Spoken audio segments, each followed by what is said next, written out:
Hello, HWFL Year 5.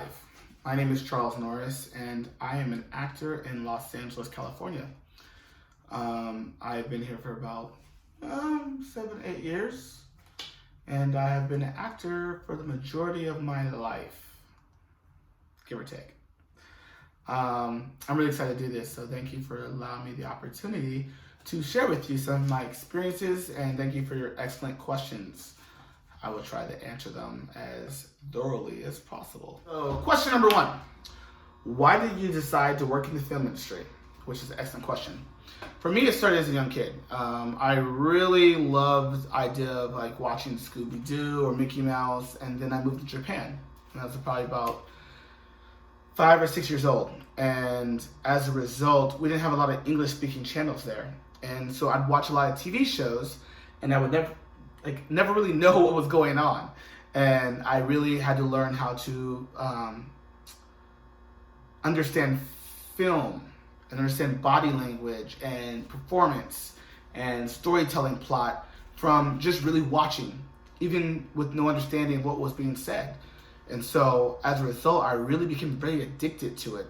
And by the time I found I Love Lucy or Bewitched or Madlock and all these shows that like when I was a kid, which is probably ancient to you guys now, it really made me want to participate. And I really had to research what film acting was. So I started doing theater. Theater for me through high school and throughout my childhood always helped me learn how to do lights, how to stage manage, how to do sound cues, how to direct. And then by the time I got to college, it was all about performance and how to create, how to be a creator. And so filmmaking was the evolution for me as I became more of a self-facilitator in my own journey. Writing, finding funds and fundraising for money to create, and just trying to be the best artist I could be. I realized sometimes people don't give you the opportunity unless you make the opportunity. So that's why I became a filmmaker. But it definitely started as a kid. It started very, very young, when I was probably around your age, actually. But excellent question. Question 2. What is your proudest achievement? Well, one of my first times on a film set was a short film I produced called Amos. I shot this in 2012, and it was the first time I had the opportunity to write and produce and help find locations and really like make the film come to life, which was not as easy as I thought it was going to be. But it was a great learning experience, and the film did really well. We won a bunch of awards at film festivals all across the world, including in Paris and Louisiana and North Carolina and right here in California. So that was a really big achievement for me. Question 3. I'm really excited about this because your question 3 is asking about real filmmakers, and I'm not always the best filmmaker, so I'm going to throw it to Nick. Nick, tell them what it's like to be a real filmmaker. Thanks, Charles. What's up, HWFL? My name is Nick Fox Robbins. I'm a screenwriter and director and filmmaker, and I'm here to answer a couple questions. So, what kind of challenges have I faced in filmmaking? Well, the number one challenge is always budgetary, trying to find the funds to be able to put a film up, but that shouldn't stop you. You can always guerrilla film it, which means basically make it happen regardless of budget. You need a lot of different elements. You're juggling a lot of plates at once. Good script, you need to have your cast, you need to have a crew, you need to have the equipment, you need to have the locations. So bringing all of those elements together is usually the biggest challenge. Let's see, what else we got? Have you ever made a movie by yourself? Yes, I've made 3, and they have all had different challenges, but all have been about bringing together all of those elements. Any suggestions for someone doing that? Yeah. No one is going to do the work but you. You can't wait for other people to do something. You have got to do it. A filmmaker is basically a leader. You are starting a project, you're bringing a lot of people around that project, and you're moving the project forward. If you're waiting for somebody else to move the project forward, then you are not the primary filmmaker, they are. So if you want to be the filmmaker, you've got to move the project forward no matter what. Thanks, Charles. Back to you. All right, appreciate you, Nick. Question number 5 is, while we are separated, what are some ways that we could still collaborate on film projects together? My answer to that is writing. Write. I think anytime you have downtime that you're not maybe on a set or on a stage or maybe necessarily in the same city as someone you're collaborating with, writing and having as much content as possible is always nice. If I write one page right now and I send it to Nick, and Nick writes one page and he sends it back to me, then we're constantly collaborating so that the next time we see each other, we have something to present or to actually work on. So I would say the best way to use downtime from actually seeing one another person to person is to create and write your own projects. So this is the time to do that. And then hopefully when you're back together, you'll have lots of things to actually share with each other. So that's question number 5. Question number 6. What is the largest amount of time you've worked on a film project? For me, the longest time I've spent on a project is probably about 1 week. And it was my very first time being able to create a character from start to finish and have to maintain it, which is a little easier said than done. If I start on Monday with one characteristic and one thing that a character does, whether it be a tick, or if he's angry, or if he's sad, or if he's happy, I have to make sure if we're shooting the same scene or the same project that he has all the same characteristics on Friday that he had on Monday.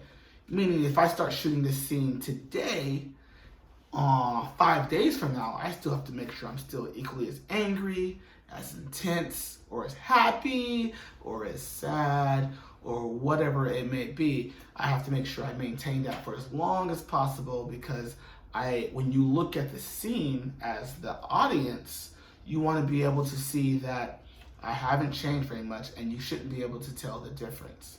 So 1 week for me on that, and it was hard. And I can only imagine how people who do bigger projects for a month, 3 months, 1 year, how hard that must be. But for me, it hasn't been that hard. I've been blessed. Question number 7. How do we avoid distractions when filming outside? This is the hardest thing about filmmaking. Literally the hardest thing is making sure that the sound is not going to distract you from your film. Airplanes. What's the other one? Trains, cars, honking horns, pedestrians, restaurants. There's so many things when you're outside that could stop a scene from really working. So 2 tricks. 1, finding a place that's nice and quiet and that's not on a busy street. Key. 2 is just timing. Usually I have one person with headphones on and a boom mic, and they can hear everything that's going on. And so you'll be in the middle of a scene and you'll hear, hold. That's the sound guy. And he's making sure that the airplane that you hear overall is going to stop. Can't hear this anymore. If you may have noticed during this video, I have a microwave back there and a refrigerator, and I have an airplane outside that keeps going. And you keep hearing the background noise, and then it stops. That is key. It is being patient, and it is waiting, and then understanding the time frame you have to actually put on the best scene with as little distraction as possible? That's a great question as well, by the way. Question 8. Which film-related job makes the most money? Let's talk business. I think acting probably makes the most money because I'm an actor and I want to make the most money. But the director, I think the producer, if I'm a producer of a film and I take $5 US, and I put it into a film project, and that project makes a lot of money. It's the Marvel Avengers. It's the Avengers. And it makes a lot of money. Well, my $5 gets paid back to me on the other end. So my $5 has just become $100. That's a big percentage choice. So I think producers actually probably make the most money when it comes to film projects. But the acting is also very lucrative, and I'm very blessed. And I think I make the right decision. Also, camera department makes great money. I think a lot of the sound people make a lot of good money. There's a lot of money made as far as a career goes in filmmaking. So I don't want to say just acting, but selfishly. Question number 9. What are the most important aspects of a scene? I love this question. The most important aspect of any scene is human connection. That is groundedness. Sometimes when you're on a scene or a set, you have cameras everywhere. You have lighting everywhere. You have people yelling, and there's background, and there's other actors, and there's a million things. But when the director says action, it becomes all about the actors in the scene. Everything else melts away, and it's all about connection. When I take the time to look at you, the audience, when I take the time to look at my scene partner, and my scene partner is taking the time to look back at me, and whatever the dialogue on the script is, if we take the time to really connect and communicate and be realistic and listen, I hear what you're saying, you hear what I'm saying, and we're really communicating with each other. That is the most important aspect of the scene. Any movie you've ever seen, any commercial, anything you've ever seen on a screen comes down to human beings really taking the time to listen and to talk to each other.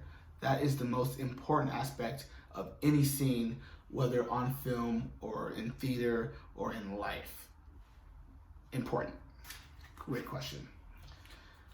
Last question. Question number 10.